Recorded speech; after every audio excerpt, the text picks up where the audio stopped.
సరే, వేసవికాలం శరీరం చల్లగా ఉండి ఆరోగ్యం బాగుండాలంటే ఏం చేయాలో తెలుసా? యా ఏం చేయాలి? అందరూ అందరం ఫ్రిడ్జ్లో పడుకోవాలి. ఫ్రిడ్జ్లో పడుకోవాలా? ఒరే, ఫ్రిడ్జ్లో పడుకుంటే చేస్తారా?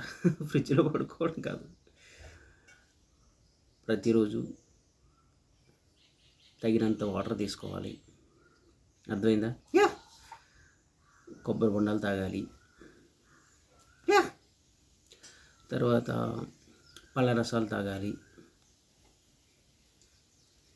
ఇప్పుడు మనం పొలం వెళ్ళామనుకో, అక్కడ ముంజికాయలు ఉంటాయి కదా, యా అవి కూడా ఈ వేసవికాలంలో మనకి చాలా బాగా ఉపయోగపడతాయి అన్నమాట. తెలిసిందా?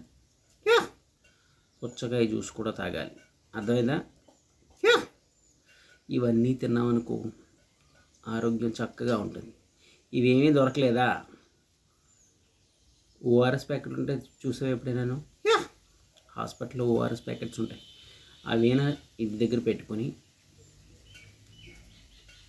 వేడి నీళ్ళలో కలుపుకొని ఆరారుగా తాగుతూ ఉండాలన్నమాట. అర్థమైందా?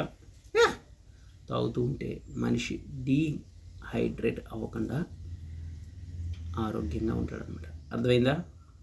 యా అంతేగాని ఫ్రిడ్జ్లో పడుకోవడం, ఏసీలో వేలు పెట్టడం చేయకు, సరేనా? యా